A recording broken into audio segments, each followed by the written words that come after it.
তো আজকে বিশেষ দিন আছে, কে জানে কে বিশেষ দিন? শ্রীবাস ঠাকুরের আজকে আবির্ভাব তিথি। তো এই দিনে আপনাদের উপস্থিতি মন্দিরে অত্যন্ত মঙ্গলজনক। তো ভক্ত সঙ্গে আমরা ভগবত কথা শ্রবণ করব। তা আমরা জানি শ্রীবাস পণ্ডিত হচ্ছেন মহাপ্রভুর প্রধান ভক্ত, শ্রীবাস প্রধান। মহাপ্রভুর ভক্ত যত, তার মধ্যে শ্রীবাস ঠাকুর হচ্ছেন প্রধান ভক্ত। ভক্ত পঞ্চতত্ত্বাত্মকং কৃষ্ণং ভক্তরূপ স্বরূপকম ভক্তাখ্যম নমামি ভক্ত স্বরূপ ভক্ত শক্তিকম। ভক্তাখ্যম ভক্ত শক্তি এবং ভক্তি আখ্য। শ্রীবাস ভক্তাখ্য। শ্রীবাস মানে শ্রী মানে ভক্তি, তার মানে যার হৃদয়ে সর্বদা ভক্তির বাস আছে, নিবাস, সেজন্য শ্রীবাস বলা। এবং সর্বদা শ্রীবাস চরণে, শ্রীবাসের হৃদয়ে সর্বদা ভক্তি বাস করছে, সেজন্য ভক্তির শ্রীবাস বলা। সবসময় তার হৃদয়ে বাস করছেন ভক্তি। তো তার আনুগত্যে আমরা যদি সেবা করব, তাহলে আমাদের হৃদয়েও ভক্তি সর্বদা থাকবে। তো কয়জন চান হৃদয়ে ভক্তি সর্বদা থাকুক? হরে কৃষ্ণ, ধন্যবাদ। তাহলে শ্রীবাস প্রভুর পদাঙ্ক অনুসরণ করতে। শ্রীবাস প্রভু সর্বদা মহাপ্রভুর ছাড়া কাউকে জানতেন। সেই জন্য আমাদেরও মহাপ্রভুর ছাড়া যেন আমরা অন্য কারো কাছে না যাই, তাহলে শ্রীবাসের কৃপা আমরা পাব। শ্রীবাস ঠাকুর বাড়িতে মহাপ্রভু সংকীর্তন করতেন সারা রাত্রি। সেজন্য আমরাও যদি ভগবানের এই নাম সংকীর্তন করি, তাহলে মহাপ্রভু খুশি হবেন, শ্রীবাস ঠাকুর খুশি হবেন। সেজন্য আমাদের চেষ্টা করতে হবে। শ্রীবাস ঠাকুর পঞ্চতত্ত্বের মধ্যে অন্যতম, এবং তিনি হচ্ছেন নারদ শক্তি, নারদ মুনির শক্তি।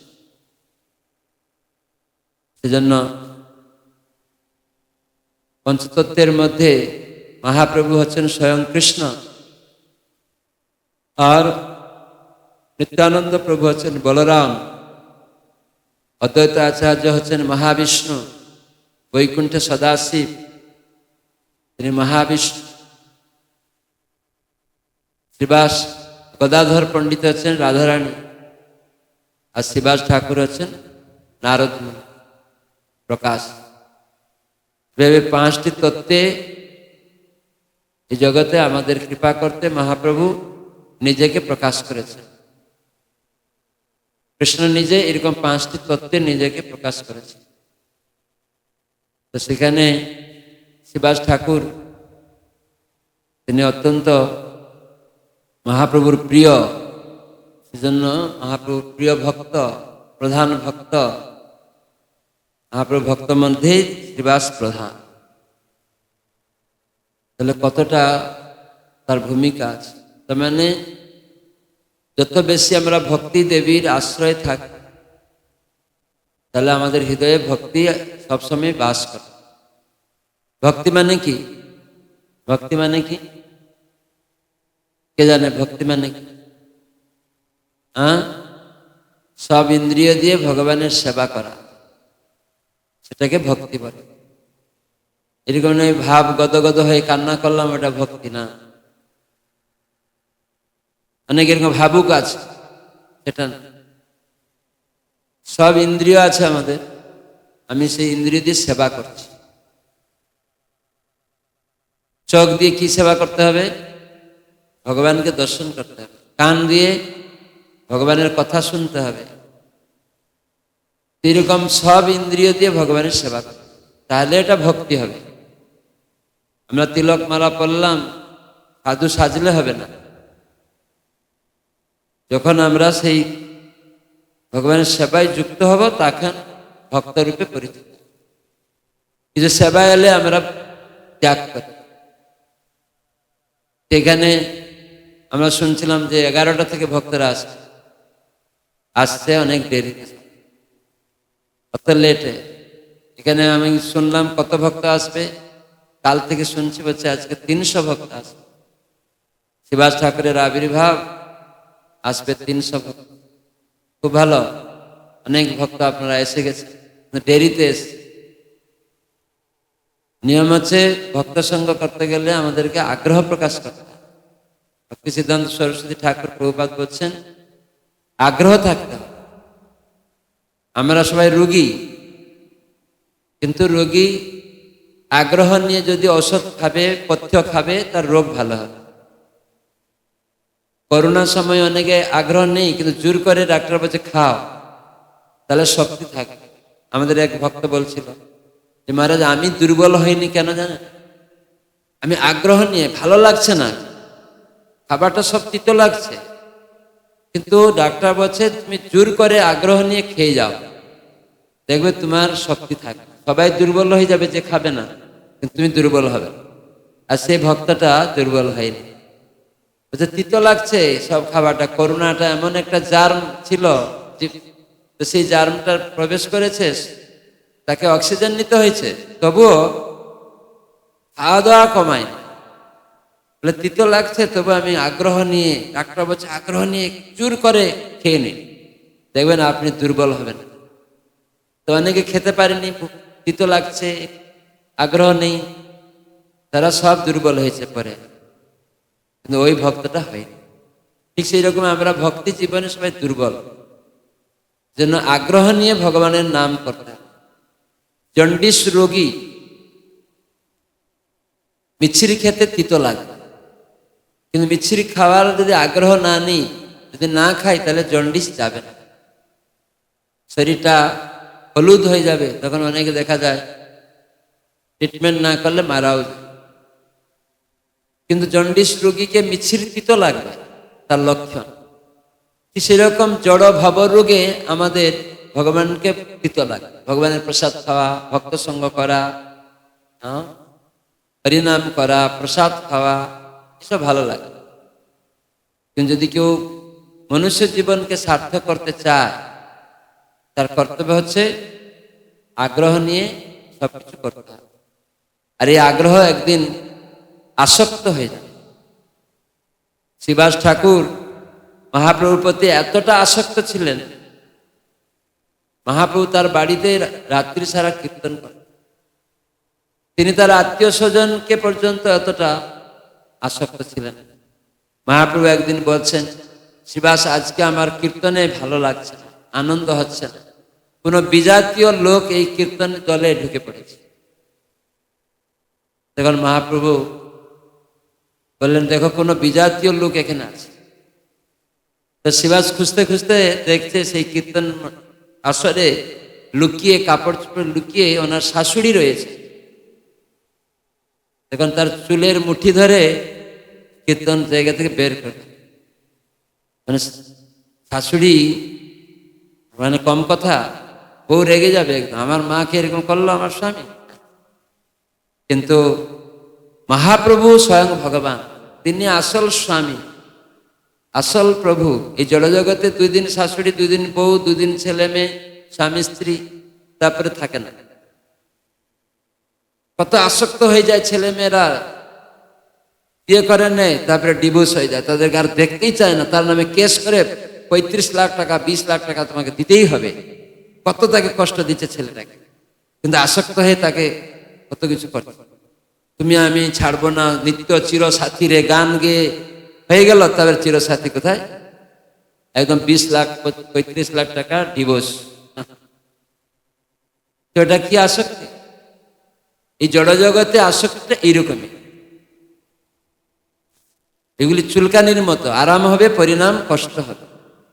এই জন্য এইরকম জড়জাগতিক বিষয়বস্তুতে ইন্দ্রিয় সুখে যেন আমরা আসক্ত না হয়। তার মানে ছেলে মেয়ে প্রতি আসক্তি থাকবে না নয়, বাড়িঘর প্রতি আসক্তি থাকবে না তা নয়, থাকবে। সেখানে আসক্তিটা এটা কৃষ্ণে, স্ত্রী পুত্র কন্যা কৃষ্ণের দাস দাসী, এইভাবে। কিন্তু সেই রকম পুত্র কন্যা হওয়া চায়, তারা ভগবানের সেবা করে, তারা ভগবানের সেবা ছাড়া স্বামী স্ত্রী পুত্র কন্যা সবাই ভগবানের প্রতি আসে, তাহলে ওই বাড়িটা বৈকুণ্ঠ। যেদিন গৃহে ভজন দেখি গৃহেতে গোলক ভাই, সেদিন গৃহটা গোলক বৃন্দাবন। প্রভাত বলছেন প্রত্যেক ভক্ত তার বাড়িকে বৃন্দাবনে পরিণত। তো বৃন্দাবন শব্দের অর্থ কি? 24 ঘন্টা যেখানে কৃষ্ণের সেবা, 24 ঘন্টা, তাহলে ওইটা বৃন্দাবন। বৃন্দাবনে 24 ঘন্টা কৃষ্ণ ছাড়া কিছু, নিজেদের কথা তারা ভুলে যায়, সবসময় কৃষ্ণ। রান্না করছে, কৃষ্ণ পায়ে কাটা ঢুকে গেল নাকি চিন্তা করছে, বাড়িতে বসে রান্না, কৃষ্ণ কখন আসবে, একটু খাওয়াবো, সব চিন্তায় কৃষ্ণ কৃষ্ণ। তো এটা বৃন্দাবন হয়ে, কয়জন নিজের বাড়িকে বৃন্দাবন করতে চান? হাত তুলতে। তাহলে কি করতে হবে?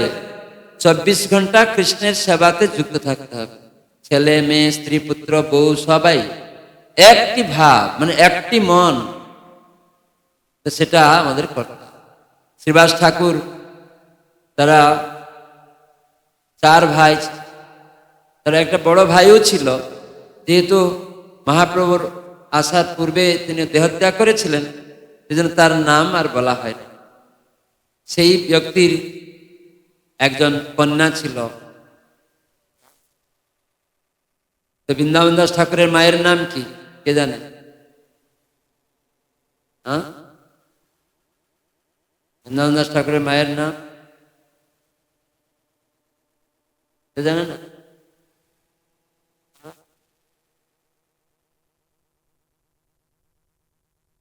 সবাই মনে করুন বৃন্দাবন দাস ঠাকুরের মায়ের নাম, মনে করে আমাকে বলবেন। এরকম শ্রীবাস ঠাকুরের বড় ভাই তিনি অন্তর্ধান হয়ে গেছে, যার ফলে মহাপ্রভু সময় 4 ভাই ছিল। শ্রীবাস ঠাকুর তখন বড় বলা হয়।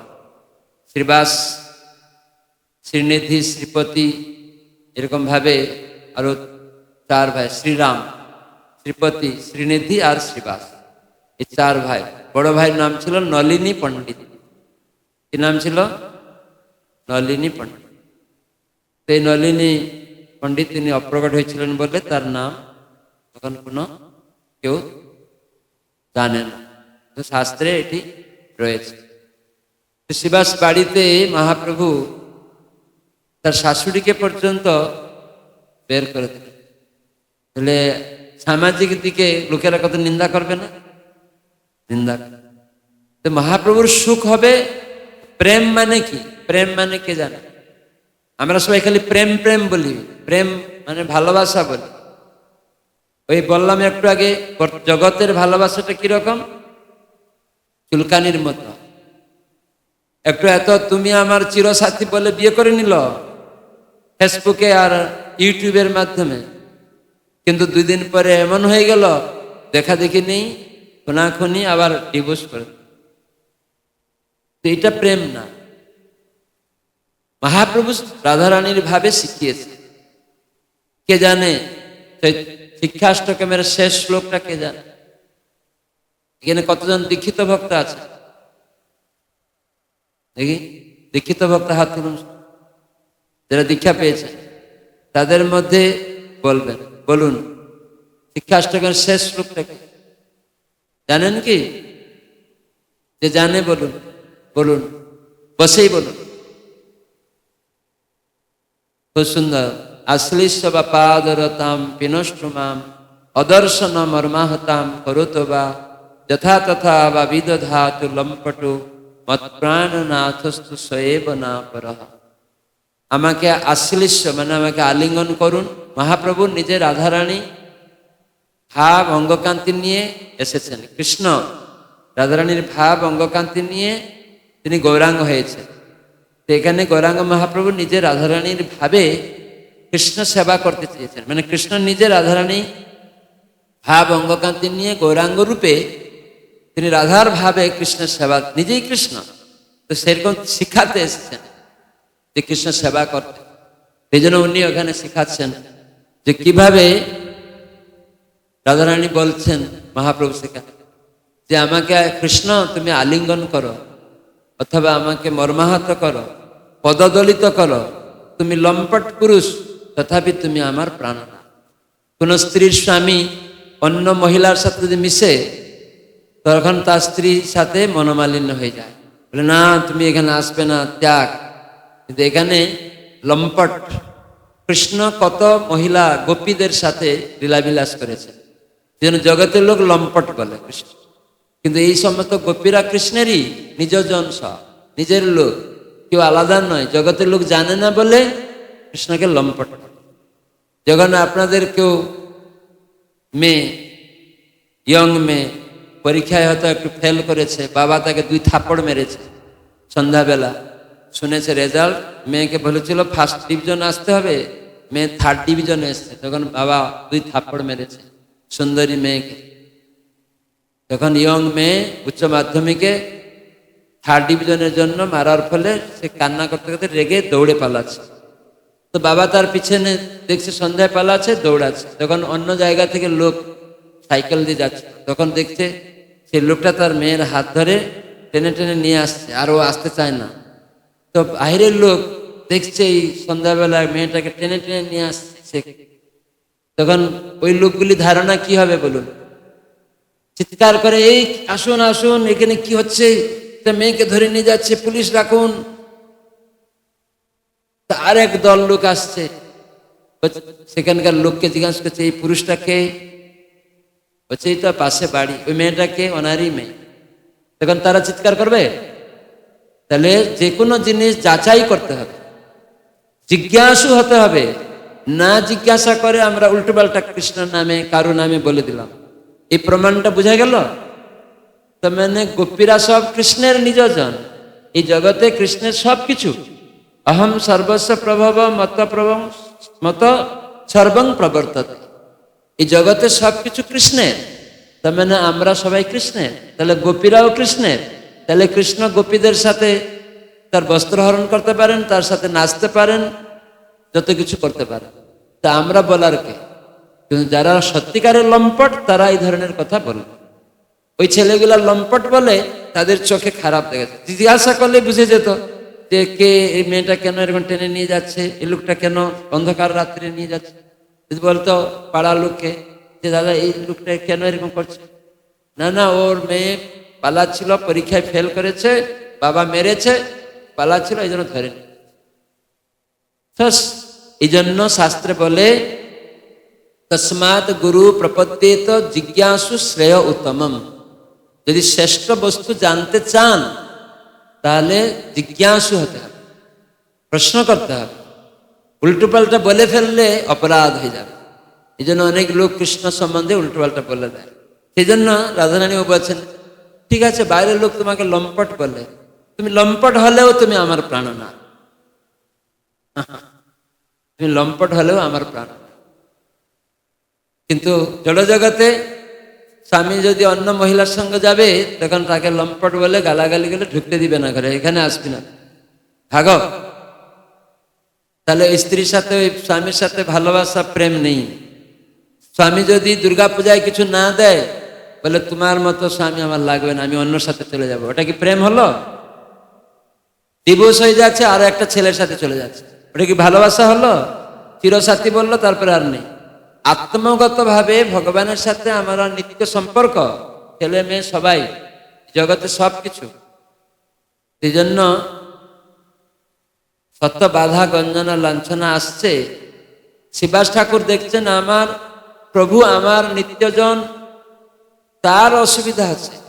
প্রেম মানে এটা, যে ভগবানের সন্তুষ্টি বিধান কিসে হবে সেটা দেখা, ওইটাই প্রেম। আমার কিসে সন্তুষ্ট হব, মানে কিসে সন্তুষ্টি হবে, সেটা প্রেম না, সেটা ভালোবাসা না। ভগবান কিসে সন্তুষ্ট হবে, সেই জন্য কৃষ্ণ ইন্দ্রিয় প্রীতি তারে বলে প্রেম। কৃষ্ণ ইন্দ্রিয় প্রীতিটাই প্রেম।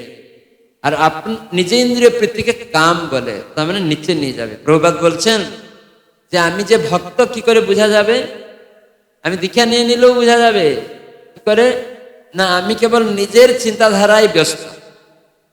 ভগবানের সেবা করতে আসলে আমি তখন ফাঁকি দিচ্ছি, তাহলে ও ভক্ত না, কেবল তো দীক্ষা নিয়ে তিলকমালা পরে বসে আছে। ভগবানের সেবা আসছে, দৌড়াতে হবে। এখানে মন্দির, এখানে প্রচার হচ্ছে বা এখান থেকে আরো প্রচার হবে কেন্দ্র করে, সেবা আসছে, চলো। বা একদিন আমরা আজকে শিবাস ঠাকুরের আবির্ভাব, চলো আগে আগে গিয়ে কিছু সেবা করতে হবে, রান্নায় সাহায্য করতে হবে, চলো ওখানে কীর্তন হবে, হরিকথা হবে, চলে যাই আগে। কিন্তু আমরা অলস হয়ে গেছি। সেজন্য আমাদের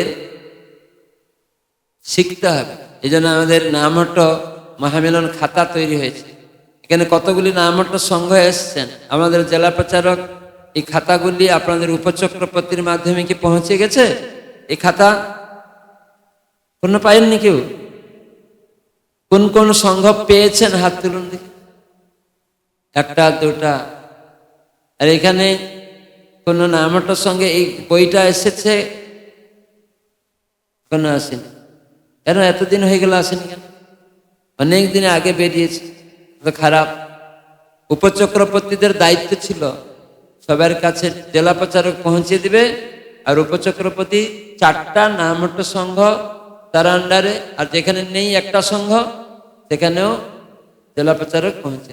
আমি তো চাইছিলাম এই খাতা সম্বন্ধে আলোচনা করবো আজকে, যে আপনারা খাতা পেয়েছেন এবং এই খাতা কি করে পূর্ণ করবেন, নামহট্ট প্রচার কি করে করবেন, সেসব বিষয়ে আলোচনা করবেন। কিন্তু আপনারা এলেন 1টা 12:30টার পরে। সেজন্য আমি বললাম আগে ভোগারতি করে দাও, কেন পরে ভোগারতি করলে দেরি হয়ে যাবে। ভগবানের 12টার মধ্যে ভোগ লাগিয়ে দিন, তারপরে আমরা হরিকথা আলোচনা। কিন্তু অনেক ভক্ত হবে যাই চলো প্রসাদ পেয়ে নেব, হয়ে গেছে রান্না। কিন্তু ভগবান আমাদের থেকেও চতুর। আমরা ফাঁকি পেয়ে যাব, কিন্তু ভক্তরা চেষ্টা করে না আমি ফাঁকি দিলেও আমরা ফাঁকি তো পড়ব না। সেজন্য আমার অনুরোধ, সবাই চেষ্টা করবেন আগে আসতে, হরিকথা শুনতে, কোনো উৎসবে সেবা করতে, এটা শিখতে হবে।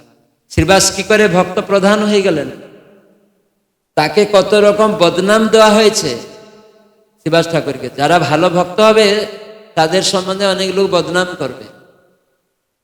কেন? সইতে পারে না, হিংসা, মাৎসর্য দোষ। কেন না নিজেকে বড় বলে ভাবলে অন্যকে ছোট ভাবে, ওরা সব ছোট, আমি শ্রেষ্ঠ, এরকম হিংসা করে অনেক ভক্ত। তো শ্রীবাস ঠাকুরের প্রতিও একজন ব্রাহ্মণ হিংসা করছে, তার নাম ছিল চাপাল গোপাল। শ্রীবাস ঠাকুরের নাম সইতে পারছে না। সারা নবদ্বীপে লোক মহাপ্রভুর প্রিয় ভক্ত, স্বয়ং গৌরাঙ্গ তার বাড়িতে কীর্তন করেন, এমন এত প্রীতি যে তার শাশুড়ির চুল কুচ্ছি ধরেও বার করে দিচ্ছে। না না, মহাপ্রভু আরেকদিনও বলছে শ্রীবাস আজকে আমার ভালো লাগছে না কীর্তনে। কেন? তখন মহাপ্রভু, শ্রীবাস বলছে মহাপ্রভু এক ব্রাহ্মণ কুমার ব্রহ্মচারী, কেবল দুগ্ধ পান করে, ফলমূল খায়, খুব তপস্বী, তাকে আমি ডেকেছিলাম যে আসো আসো মহাপ্রভু সংকীর্তনে অংশগ্রহণ করো, আর এখানে কেউ নেই। তার মানে ব্রাহ্মণ কুমার হলেও, দুধ ফল খেয়ে থাকলেও সে ভগবানের কৃপা পাবে না। অনেক কিচ্ছু সাধন তপস্যা করেও ভগবানের কৃপা পাবে না। যতদিন ভগবত ভক্তি, ভক্তি মানে সেবনমুখী না হয়, সেবা না করে, সেবাই পরম ধর্ম। কার সেবা? ভগবানের সেবা। আর এই সেবা, ভগবানের সেবার দ্বারা ভগবান বশীভূত হন। এই জন্য বলা হয় ভক্তি বশ মাধব। ভগবান কিসে বশীভূত হবেন? সেবার দ্বারা। এই জন্য শ্রীবাসের এত সেবা ছিল মহাপ্রভুর প্রতি, যার ফলে মহাপ্রভু বশীভূত ছিলেন। তাই শ্রীবাস ঠাকুরের বাড়িতেই কেবল হরিনাম সংকীর্তন করছে। আর শ্রীবাস অত আসক্ত। তখন শ্রীবাস বললেন মহাপ্রভু, এই যে দুধ পান করে, কেবল ফলমূল খায়, তপস্বী, ব্রাহ্মণ কুমার, ব্রহ্মচারী, মানে খালি ব্রহ্মচারী হয়ে গেলেই, সন্ন্যাসী হয়ে গেলেই, ফল খেলেই, অনেক শাস্ত্র জ্ঞান থাকলেই ভগবানের কৃপা পাবে না। যে ভগবানের সেবাতে যুক্ত হবে সে মূর্খ হতে পারে, সে নিচকুলে জাত হতে পারে, সবরই নিচকুলে জাত, কিন্তু এঠো ফল টেস্ট করে করে ভগবানের জন্য রাখে। আর রামচন্দ্র সেই এঠো ফল খেয়েছিলেন, সবরীকে কৃপা করেছিলেন, বুঝতে পারছো? নিচকুলে জাত তার এঠো ফলও রামচন্দ্র খেয়ে যাচ্ছে। হ্যাঁ, কেননা রামচন্দ্রের প্রতি তার আসক্তি, গুরুর কথাতে নিষ্ঠা। মাতঙ্গ মুনি তার গুরু ছিলেন, সে যুবতী ছিল, ইয়ং সবরী, নিচকুলে জাত। মাতঙ্গ ঋষি বললেন, এই আশ্রম তোমাকে দিচ্ছি, একদিন রামচন্দ্র এখানে আসবেন, ভগবান রাম লক্ষ্মণ এখানে আসবেন, আর তুমি তাদের সেবা করার সুযোগ পাবে। কবে আসবেন গুরুদেব বলে না। এই জন্য রূপ গোস্বামী শিখালেন উৎসাহ, নিশ্চয়াত, ধৈর্যাত, মানে এই বৈষ্ণবের গুণ। সেই জন্য আমরা ছয় গুণ দেহ দাসে। ছয় গুণটা কি? রূপ গোস্বামী বলেন উৎসাহ থাকতে হবে, কিন্তু আমাদের উৎসাহ নেই, তাই প্রসাদের টাইমে যাব, উৎসাহ নেই। ভালো, এটা প্রসাদ সেবা করাও ভালো, কিন্তু আগে এসে প্রসাদ থেকে রন্ধন করে ভগবানের সেবাতে যুক্ত হব, সেটার জন্য প্রয়াস করতে হবে। সেই জন্য মাতঙ্গ মুনি যে বলে গেছেন, শিষ্যা যুবতী ছিল, তো গুরুদেবের আশ্রমের দায়িত্ব নিয়ে নিল। মাতাজি এখানে হয়তো দায়িত্ব নিয়ে করছে, সেই তপস্বী মানে সবরই দায়িত্ব নিয়ে নিয়েছে। ঠিক আছে, কি করতো? প্রতিদিন ঝাড়ু দিত, ফুল ফল নিয়ে আসতো, আর সেখানে থাকতো। কিন্তু কবে রামচন্দ্র আসবে জানে না। গুরুদেবের কথাতে নিষ্ঠা রাখতে হবে, বিশ্বাস করতে হবে যে হ্যাঁ রামচন্দ্র আসবে, জন্য রূপ গোস্বামী শিখিয়ে দিলেন। তাই আমরা ভক্তিতে উৎসাহ, নিশ্চয়া, এই শাস্ত্র কথাগুলি দৃঢ় বিশ্বাস রাখতে হবে, নিশ্চিত থাকতে হবে। তত্তৎকর্ম প্রবর্তনা, আচার্যরা যে প্রবর্তন করে গেছেন পন্থাগুলি, সেই অনুসারে আমাকে চলতে হবে, আমার মতে চললে হবে না, আচার্যদের পদাঙ্ক অনুসরণ করতে হবে। ধৈর্যা, উৎসাহ, নিশ্চয়া, ধৈর্যা, ধৈর্য ধরতে হবে। তাই সবরী বুড়ি বুড়া হয়ে গেছে, ততদিন ধৈর্য রয়েছে। কি করে না, আশ্রম পরিষ্কার করে, ফুল ফল দিয়ে সাজায়, জঙ্গল থেকে টেস্ট করে আনে, আর ভগবান আসবেন, মন্দিরে প্রবেশ করবেন আশ্রমে, রাস্তা থেকে ঝাড়ু দিয়ে, যাতে ভগবানের চরণে কাঙ্কর পাথর কুচি লেগে আঘাত না হয়, তার জন্য বাইরে জঙ্গল থেকে পুষ্প চয়ন করে, বৃতহীন করে, পাপড়িগুলা ফেলে ফেলে আনে উঁচু করে, যাতে ভগবানের পায়ে কাঙ্কর পাথর কিছু না লাগে। আর ছেটে একদম ক্লিন করে রাখে রাস্তাটা, তার উপরে পাপড় দিয়ে আসে, মানে পাথর যাতে না লাগে বা কিছু বালি না লাগে, ফুল বিছিয়ে রাখে। আর জঙ্গল থেকে টেস্ট করছে, আহ মিষ্টি, এটা ভগবানের জন্য, টক, ভগবান এটা ভালো লাগে, মিষ্টি রেখে দিচ্ছে ঝুড়িতে। কখন কবে থেকে ঝুড়িতে রেখে রেখে রেখে রেখে বড় হয়ে যাচ্ছে। রামচন্দ্র ভগবান আসবেন, গুরুর কথায় নিষ্ঠা, উৎসাহ আর ধৈর্য রেখে বসে আছে। কবে আসবে জানেন, বুড়ি হয়ে গেল। একদিন হঠাৎ করে ভগবান রামচন্দ্র চলে এসে, কি আনন্দটা, কি করবে বুঝতে পারছেন, কোথায় বসতে দিবে। আর সেই থরথর বুড়ি হয়ে গেছে, কাঁপছে, সব পূজা করছে, পাদ্য অর্ঘ্য দিয়ে আরতি করে লাস্টে খেতে দিতে হয়। যে খাবারটা নিয়ে এসছে মিষ্টি টেস্ট করে করে, প্রীতি এটাকে বলে, প্রীতি, খুব ভালো এটা। তখন ভগবান ওইটাই খেয়ে যাচ্ছে। লক্ষণ বলছে, দাদা এইসব কি করছো, এঠো ফলগুলি খা। বলছে না, এটা এঠন, এখানে ভাব আছে, এখানে প্রীতি আছে। ভগবান দেখেন প্রীতি। আপনি ছানা মাখন দিলে, দুর্যোধন তো অনেক কিছু রান্না বান্না করেছিল, কৃষ্ণ ওখানে থাকলো, বিদুরের বাড়িতে চলে গেছে, আর বিদুরানী ভাবে বিহল হয়ে গিয়ে কলাটা পড়ে যাচ্ছে, খোসাটা দিচ্ছে, আর কৃষ্ণ সেটা খেয়ে নিচ্ছে। এটাকে ভক্তি বলে, শুদ্ধ ভক্তি। এই জন্য শ্রীবাস ঠাকুর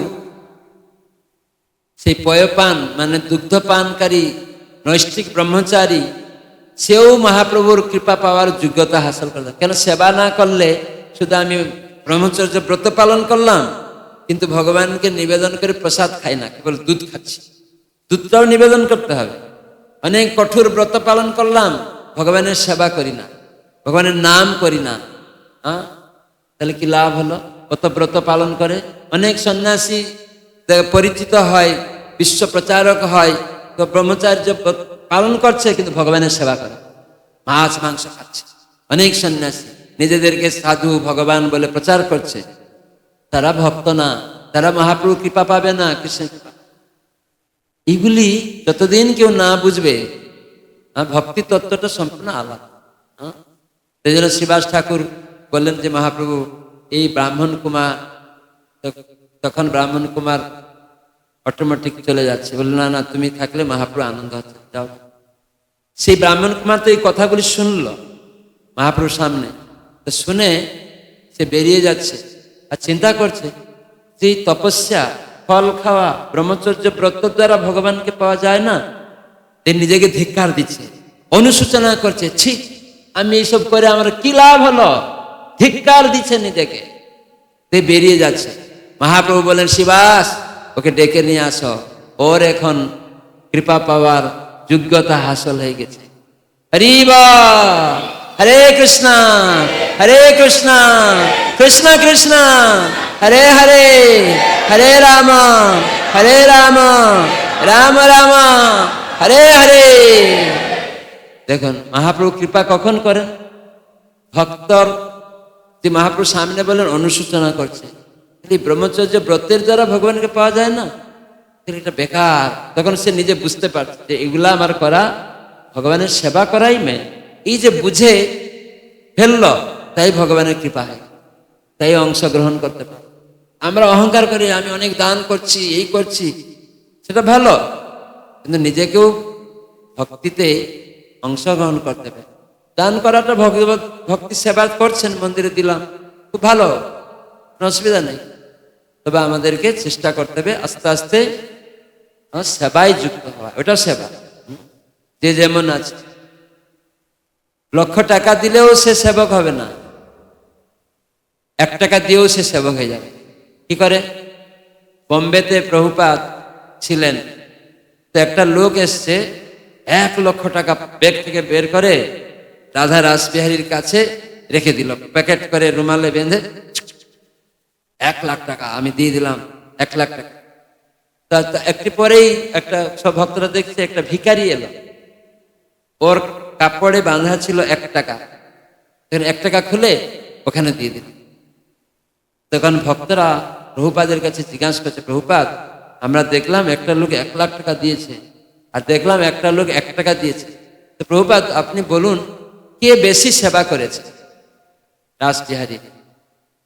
প্রভুপাদ বলেন, তোমরা নির্ণয় করে আমাকে বলো, তোমরা বলো শিষ্যরা কে বেশি সেবা করছে। তখন কেউ বলছে 1 লক্ষ টাকা যে দিয়েছে সে বেশি সেবা করছে। প্রভুপাদ বললেন, তোমরা যাও ওই লোকটার কাছে, ওর কাছে কত টাকা ছিল, ও 1 লাখ টাকা রাসবিহারীকে দিল। তো ভক্তরা দৌড়াইছে কাছে গিয়ে, বলে আপনার কাছে কত টাকা ছিল, আপনি 1 লাখ টাকা দিলেন? বলে আমার কাছে 10 লাখ টাকা ছিল, তাই আমি 1 লাখ টাকা দিয়ে দিয়েছি। ওই ভিখারির কাছে গিয়ে জিজ্ঞাসা করো ওর কাছে কত টাকা ছিল, ও ভগবানকে 1 টাকা দিয়েছে। তো ভিখারিটা বলছে আমার কাছে 1 টাকাই ছিল, আমি 1 টাকাই দিয়েছি। তখন প্রভুপাদ বলেন, কে 100% সেবা করেছে? ভিখারি 1 টাকা যে দিয়েছে। হরি বল, হরে কৃষ্ণ কৃষ্ণ কৃষ্ণ হরে হরে, হরে রাম রাম রাম হরে হরে। আমি রেখে দিচ্ছি মানে আমার হয়ে যাচ্ছে। 10 লাখ টাকা নিয়েছে, আমার জন্য নয়, ভগবানকে। ভগবান তো সবকিছুর ভুক্তা, গীতায় কৃষ্ণ ভুক্তারম জগতপসাম সর্বলোক মহেশ্বরম, তিনি সবকিছুর ভুক্তা। অহম সর্বস্ব প্রভব, সবকিছু তার, লক্ষিত তার। আর আমি ভাবছি আমার, রাবণ হয়ে গেল। এইসব শিক্ষা প্রভুপাদ দিয়েছে।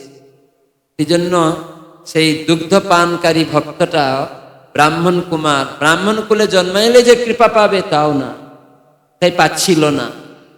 কিন্তু যখন অনুশোচনা করলো, কেউ অনুশোচনা করলে তার অপরাধের কথা, ভুলের কথা, সেবার ভাব জাগ্রত করলে ভগবানের কৃপা পেয়ে। আর শ্রীবাস ঠাকুর বড় প্রধান ভক্ত, এক ব্রাহ্মণ চাপাল গোপাল হিংসা। একবার রাত্রিবেলা গেটের মেন দরজা শ্রীবাস খুলেই যেন খারাপ জিনিস দেখে, মদ, মাংস, জবা ফুল, যে দেবদেবী কালী পূজার, দেবদেবী পূজার উপকরণ, কালী পূজার উপকরণগুলি রেখে দিয়েছে। মদ, মাংস, গাঞ্জা, এই সমস্ত নেশা জাতীয় জিনিস, দ্রুবাস, এই সমস্ত রেখে চলে এসেছে। শ্রীবাস ঠাকুর ভোরবেলায় যখন মেন গেট খুলবেন, দেখছেন সব অমেধ্য অপবিত্র জিনিস, অপবিত্র মদ, মাংস, এগুলো সব অপবিত্র। ভাগবতে বলা হয় মদের বোতলটা শত শত তীর্থ জলে যদি ধোয়া হয়, মদের বোতলটা পবিত্র হয় না। ভাগবতে একটা শ্লোক আছে। কিন্তু এখন আমি দেখি অনেক ভক্তর বাড়িতে মদের বোতলে সরষের তেল রাখা আছে। বলছে এটা খুব সুন্দর কাচের বোতল, দেখতে ভালো, কিন্তু সেটা লেখা আছে, মদের নামটা লেখা আছে। সেই বোতলটা কাগজটাও ফেলেনি, ধুয়ে ওর মধ্যে রাখে, ওটা ভগবান গ্রহণ করে। ভাগবতে একটা শ্লোকই আছে যে শততর তীর্থ জলে স্নান পবিত্র করলেও ওই মদের বোতল শুচিত হবে না, এতটা অপবিত্র। আর মাংস, যখন কেউ মারা যায় বাড়িতে, তখন সবাই কি পালন করে? কি পালন করে? পিছনে যিনি মেরুন জামা পরেছে, আপনাকে জিজ্ঞাসা, যখন কেউ গ্রামে গঞ্জে বাড়িতে কেউ মারা যায়, তখন কি পালন করে? অসুচ। শুনেছেন? আপনার বাড়িতে এরকম হয়েছে কখনো? অসুচি পালন। তো অসুচি পালন তো মানে কি? সেটা কি? সেটা অসুচি পালন করেন, বলুন একটু। আপনারা যে অসুচি পালন করেন, কি পালন করেন? মাছ মাংস খাবে না, হ্যাঁ কি না? হ্যাঁ কি না? তার মানে মাছ মাংসটা অসুচি, বুঝা গেল? অসুচি পালন করো, অসুচ পালন করো, তার মানে কি? না, মাছ মাংস খাবে না। ব্রাহ্মণ জানে যে মাছ মাংসটা অসুচি, অপবিত্র, এটা খাওয়া চলবে না। কেন না? পিতা মাতা যখন ছিল, তার শরীরে আত্মা ছিল, চলে গেছে, তখন ওইটা সব হয়ে গেছে, ওটা অসুচি, তাই ফেলে পুড়িয়ে স্নান করে ঢুকতে হয়। কিন্তু এখন বাড়িতে বাড়িতে সব রাখা হয়, ওটা সূচি না অসুচি? সেখানে কে থাকে? জঞ্জাল, ঝগড়াঝাটি, মারামারি, হিংসা। অসুচ অবস্থায় তো সবসময় খারাপ, কিন্তু অসুচি অবস্থায় পালন করছে। কেন না? পবিত্র করার জন্য বাড়ি মাছ মাংস খাবে না, নিষ্ঠা। তারপরে 10 দিনে দিনে মাথা মুন্ডন করে নিচ্ছে, চন্দন দিয়ে তিলক করে নিচ্ছে, গলায় কণ্ঠীমালা পরে নিচ্ছে। তার মানে ভগবান শালগ্রাম নারায়ণের পূজা করার যোগ্যতা অর্জন করছে। ইস্কনে দীক্ষার আগে এইগুলি করা হয়, যে তোমরা পালন করো, মাছ মাংস খাও না, তারপরে নেশা করো না, হরিনাম করো। তার মানে সব সূচি অসুচি জিনিসগুলিকে ত্যাগ করে করে করে করে যখন সূচিতা আসছে, 1 বছর করেছে, তখন তাকে গুরুদেব বলে তুমি এখন যোগ্য হলে ভগবানের পূজা অর্চন করো। এই জন্য নামহট্টের সঙ্গে ভক্তদেরকে যোগ্যতা দেওয়া আছে। সপ্তাহে 1 দিন মাছ মাংস খাবে না, ওই দিনে সে আরতি করার যোগ্যতা পাবে। একদিন আরতি করবে, শিখবে, ধুতি তিলক পরবে, ওই 1 দিনের জন্য অভ্যাস করবে, জপ করবে প্রতিদিন, তাকে পবিত্র করে ক্রমে ক্রমে শিখানো হচ্ছে। সেই জন্য আমার অনুরোধ, ভক্তরা সর্বদা এগুলি পালন। সেজন্য আমরা চাপাল গোপাল কথা শুনছিলাম। তার মানে শ্রীবাস ঠাকুর তখন সবাই তাকে বড় বড় ভক্ত বলতো না, গৌরাঙ্গের ভক্ত সব প্রধান শ্রীবাস ঠাকুর। চৈতন্য চৈতন্য বলা আছে শ্রীবাস প্রধান, মহাপ্রভু ভক্ত যত শ্রীবাস প্রধান, যত ভক্ত আছে তার মধ্যে শ্রীবাস ঠাকুর প্রধান ভক্ত। আর এইটা সহ্য করতে পারে না চাপাল গোপাল, ও শাক্ত ছিল। সেজন্য শ্রীবাসপতি হিংসা করে, যাতে গায়ের লোকেরা শ্রীবাসকে হেয় করে, তুচ্ছ তাচ্ছিল্য করে। বেটা রাত্রে হরিহরি করে আর ভোর দেখো মাছ মাংস খায়, যে হরিহরি করে না, মাছ মাংসই খায়। আমরা রঘুনাথ দাস গোস্বামীর শ্রীপাঠ, ওখানে কৃষ্ণপুর, ওখানে মাছের মেলা হয়। পুরা গ্রাম হরিনাম হবে, কিন্তু সারা বড় বড় মাছ ওখানে উৎসব করে। রঘুনাথ দাস কত বড় বৈরাগ্য, শুদ্ধ ভক্ত, তার গ্রামে এইসব হয়, মদ তৈরি হয়, কত কিছু হয়। তো আস্তে আস্তে অনেক কমছে। ওখানে আমরা আমাদের জমি পাওয়া গেছে, গুরু মহারাজ গিয়েছিলেন 2 দিন আগে, সেখানে নিত্যানন্দ প্রভুর চরণ চিহ্ন স্থাপিত হলো, প্রতিষ্ঠা হলো, যেহেতু নিত্যানন্দ প্রভু প্রচার করেছে। এইরকমই মনে করে লোক যে মাছ মাংসও খাবে, হরিনামও করে, 2 কবু না রয় 1 খায়। যেন আমাদের ভক্তদের এগুলি শিখতে হবে। আর সেই চাপাল গোপাল এরকম করেছিল বলে শ্রীবাস ঠাকুরকে চরণে অপরাধ হয়ে গেল, তাই তাই জন্য ওর 3 দিনে দিনে কুষ্ঠ ব্যাধি হয়ে গেল, হাত পা সব গলে গেল, নাক ঢুকে গেল, পোকামাকড়া হয়ে গেল, দুর্গন্ধ হয়ে গেল শরীর। বৈষ্ণব অপরাধ করলে কুষ্ঠ ব্যাধি হয়ে যাবে, হ্যাঁ, অপরাধ হয়ে গেল। তখন শিবাস ঠাকুর তো জানে না কে করেছে এগুলো। শিবাস ঠাকুর সব গ্রামে বললেন, আরে তোমরা আমাকে বড় বড় ভক্ত বলো, আমি তো রাত্রে কালী পূজা করেছিলাম, দেখো হয়তো, আসো আসো। গাঁয়ের লোকেরা জানে শ্রীবাসকে যে এই কালী পূজা কোনোদিন করতে পারে না। যে একবার মহাপ্রভু চরণে, কৃষ্ণের চরণে আত্মসমর্পণ করেছে, সে তার মন অন্য কোথাও যায় না। সে সতী নারীর মতো। একজন স্বামীর প্রতি কারো আত্মসমর্পণ হয়েছে, স্বামী তাকে ত্যাগ করলেও সে ছেড়ে যাবে না, সেখানেই থাকে, সে ত্যাগ করবে না, অন্য আরেকটা বিয়ে করে নেবে না, সেটা বেশ্যাবৃত্তির মতো হয়ে যাবে। তো এইরকমই সর্বদা সতী নারীর মতো। নরোত্তম দাস ঠাকুর এটা বলেছেন, তুমি তো দয়ার সিন্ধু, অধম জনার বন্ধু, মরে প্রভু কর অবধান। আমাকে সতর্ক হতে হবে আমাদের যে ভগবান অত্যন্ত দয়ার সিন্ধু, তার দয়ার কথা বিচার করা যাবে না।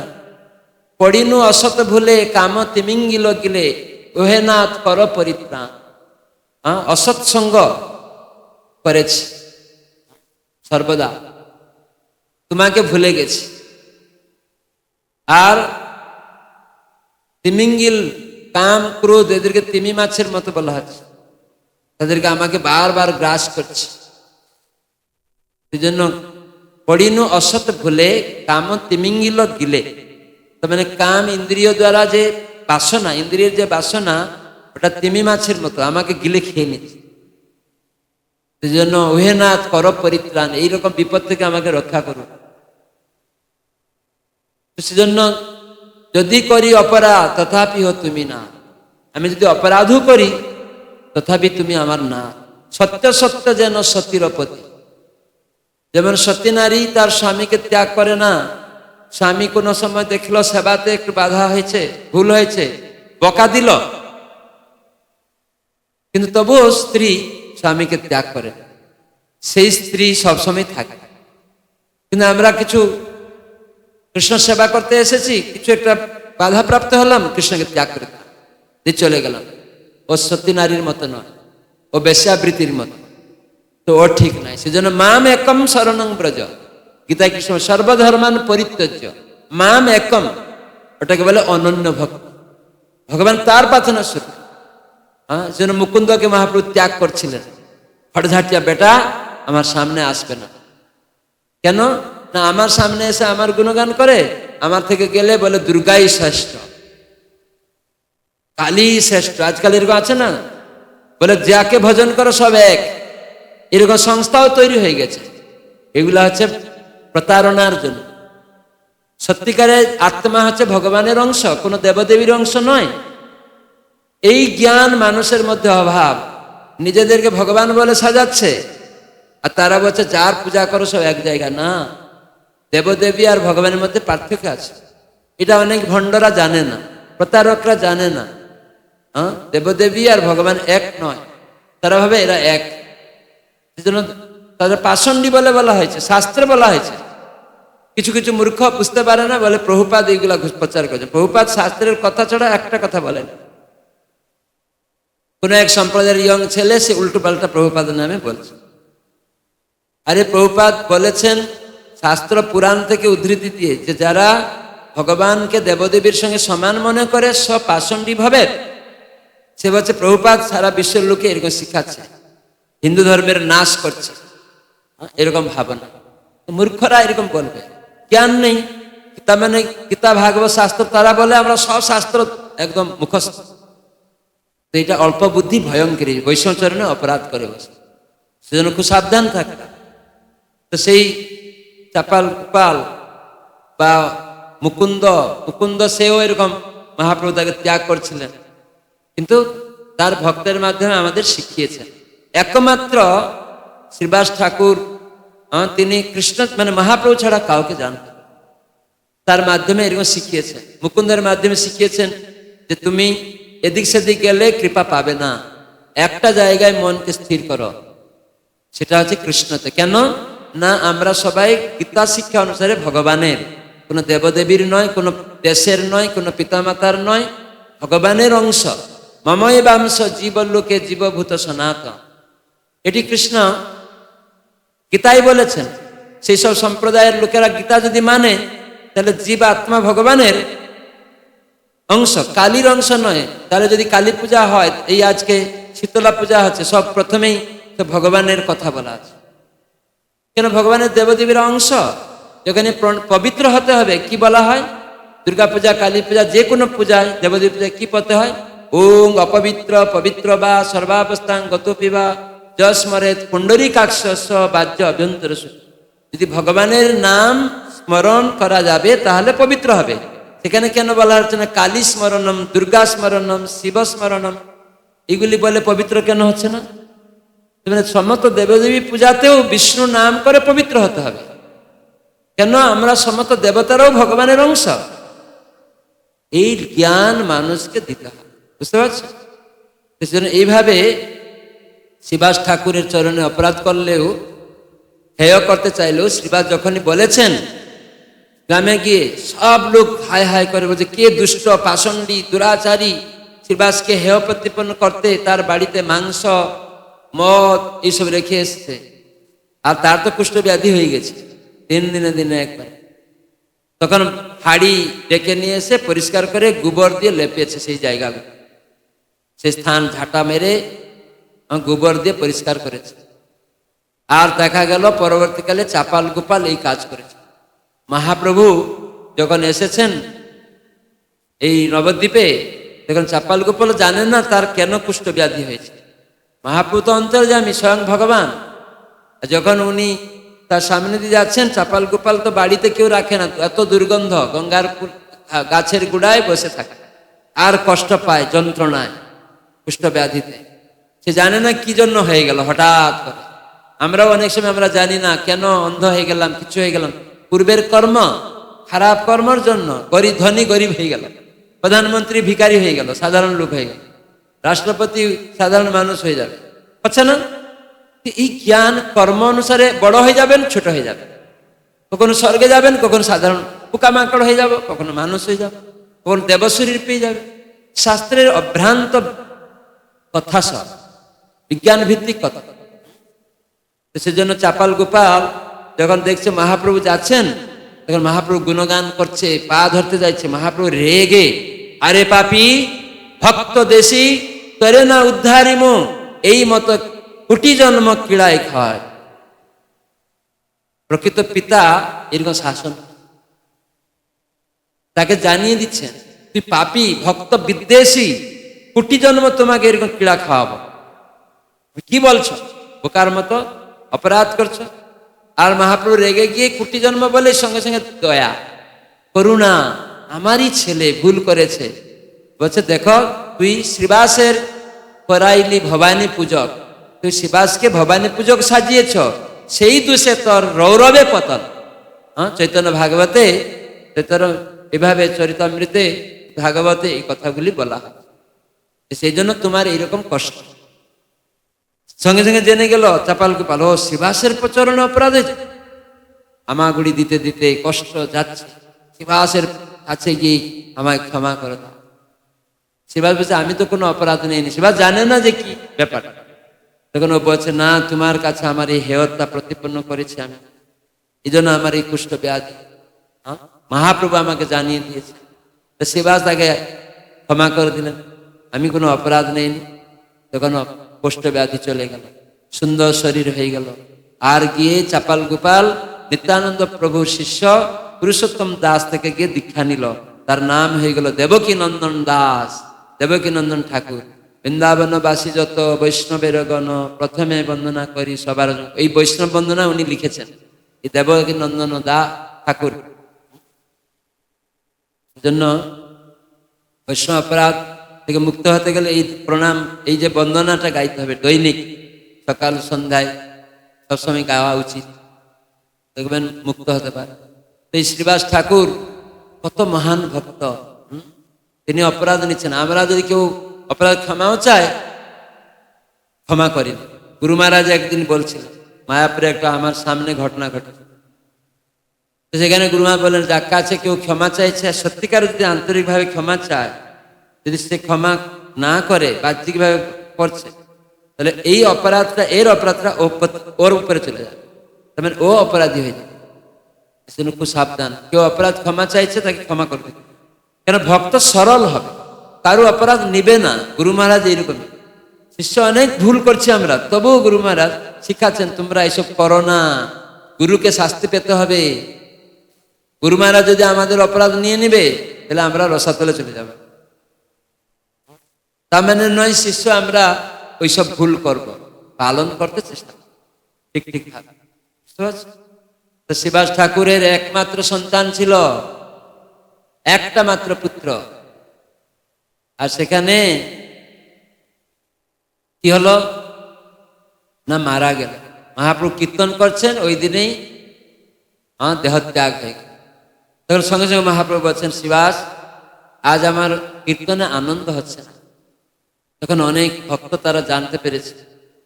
শ্রীবাস এইসব ব্যাপারে জেনেও মহাপ্রভুকে বলেন। ভিতরে গিয়ে মেয়েরা একটু কান্নাকাটি করতে যাচ্ছে, শ্রীবাস বললেন, দেখো আজ এই একটা ছেলে দেহত্যাগ করেছে, তোমরা যদি দুঃখ করছো, মহাপ্রভুর কীর্তনের রসভঙ্গ যদি হয় আমিও দেহত্যাগ করব, তোমরা কান্না বন্ধ করো। এখানে কোনো কান্না করা চলবে না। তেমনি শাসাচ্ছে গিয়ে শ্রীবাস, আবার সঙ্গে সঙ্গে দৌড়ে এসে কীর্তনের আনন্দ থাকছে। কিন্তু মহাপ্রভু তো অন্তর্যান, জানতে পেরে বললেন, শ্রীবাস আমার আনন্দ হচ্ছে না। তখন ভক্তরা বললো, মহাপ্রভু এই কয়েক মুহূর্ত গেল, শ্রীবাসের একমাত্র সন্তান বিয়োগ হয়ে গেছে। শ্রীবাস তুমি কেন বলনি আমাকে? মহাপ্রভু আপনার কীর্তন রস ভঙ্গ হবে। তাহলে দেখুন কতটা প্রীতি, মানে কতটা শরণাগত, আপনার কীর্তনে আনন্দ ভঙ্গ হয়ে যাবে, এটাই প্রেম।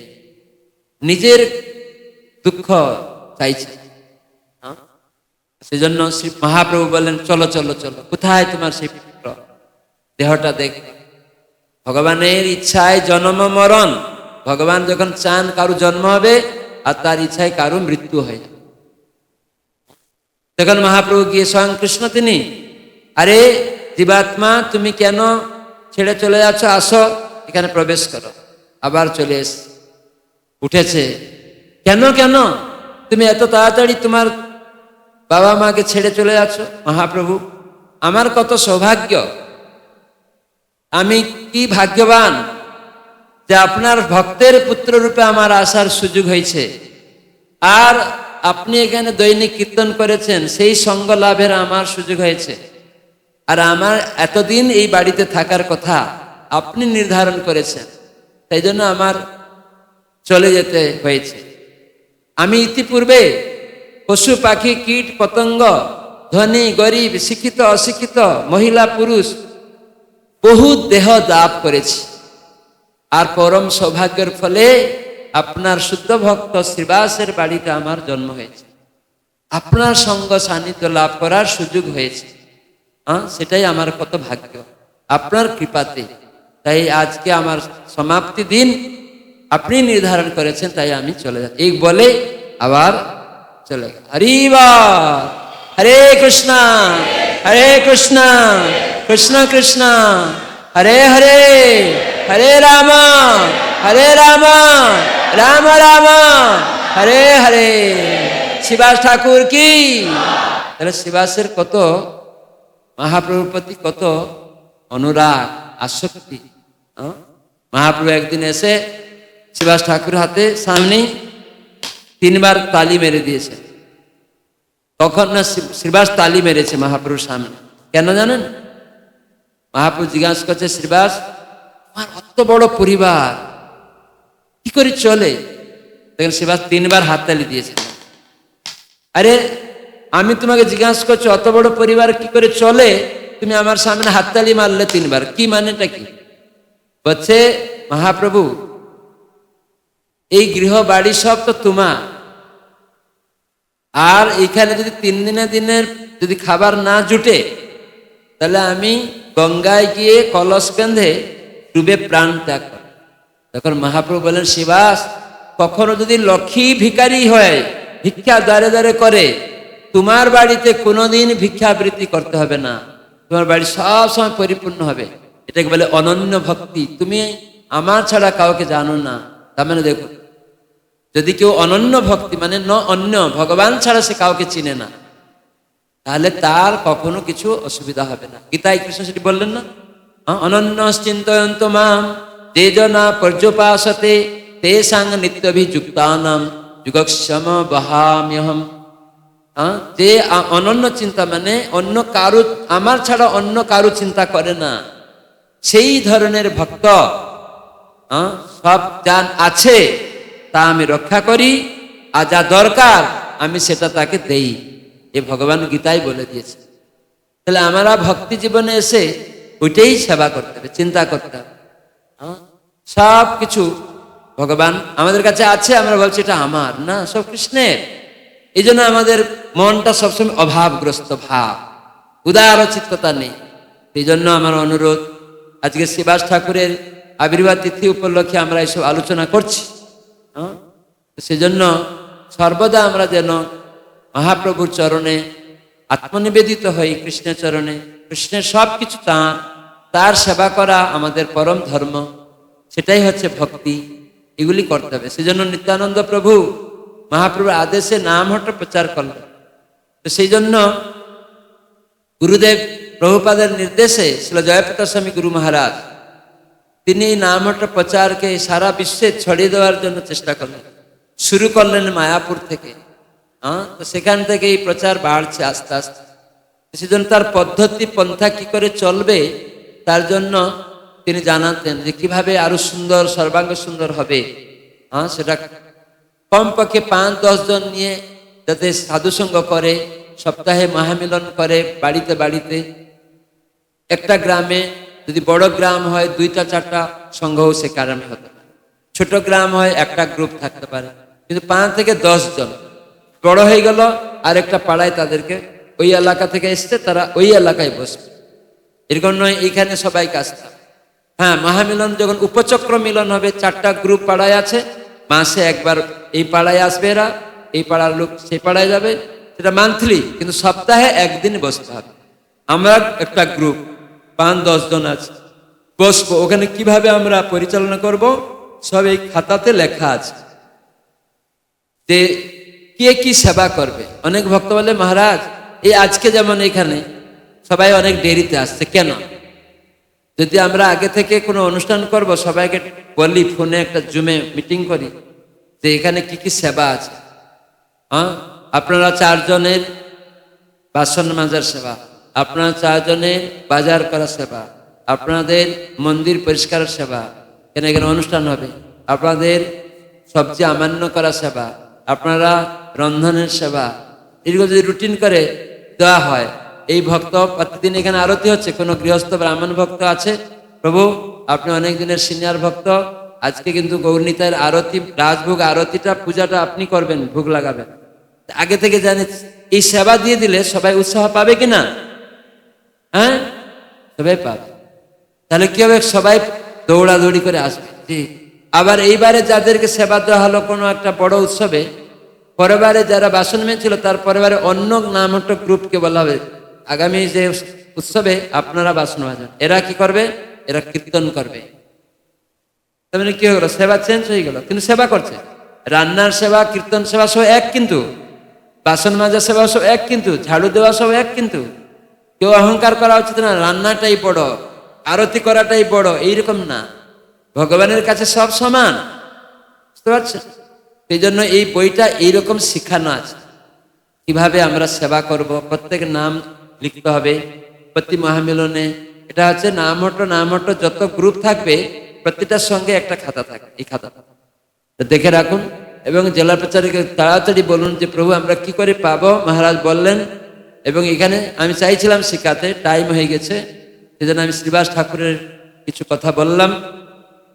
আপনারা চেষ্টা করুন যে শ্রীবাস ঠাকুর, তার সম্বন্ধে আমরা যে শুনলাম, সেগুলি উপলব্ধি করে ভগবানের চরণে নিজেকে আত্মসমর্পণ করে আমরা যাতে শ্রীবাসের কৃপা প্রার্থনা করতে পারি। শ্রীবাস ঠাকুর আপনি কত মহান, মহাপ্রভুর কৃপা প্রাপ্ত, তা আপনি আমাদের আশীর্বাদ করুন যেন আমরা মহাপ্রভুর সেবা করতে পারি। আমাদেরকে আশীর্বাদ করুন। আমি যেন গুরু বৈষ্ণবদের আনুগত্যে থাকতে পারি এবং তাদের আনুগত্যে সেবা করতে পারি, কখনো যেন স্বতন্ত্র না হয়। কৃষ্ণ ছাড়া যেন অন্য, মহাপ্রভু ছাড়া যেন অন্যদিকে আমার মন না ছুটে যায়। আপনি যেভাবে কোনো রকম চিন্তা করেননি কিভাবে চলবে সংসার, সব সর্বদা কৃষ্ণের উপরে নির্ভরশীলতা, সেই ভাবটা যেন আমার মধ্যে প্রকাশ হয়, এই প্রার্থনা আমরা আজকে করবো শ্রীবাস ঠাকুরের। জয় শ্রীবাস ঠাকুর কি। তো এরকম আপনারা প্রার্থনা করবেন শ্রীবাসের কৃপা, তাহলে দেখবেন সাহস হয়ে যাবে। কোনো বাধা বিপত্তি এলো জুড়ে জুড়ে চিৎকার করে হরে কৃষ্ণ কৃষ্ণ কৃষ্ণ হরে হরে, হরে রাম রাম রাম হরে হরে, জুড়ে জুড়ে করবেন, সব বাধা চলে যাবে, বিপত্তি চলে যাবে। জুড়ে জুড়ে বলতে হবে হরিনাম। আপনি পালাবে সব শুনিয়া গোবিন্দর, সিংহ রবে যেন করিগণ। নরোত্তম দাস ঠাকুর তিনি জানালেন, প্রেম ভক্তি চন্দ্রিকা রচনা করলেন। উনি বলছেন আপনি পালাবে সব, সিংহ রবে যেন করিগণ। কি করে যাবে?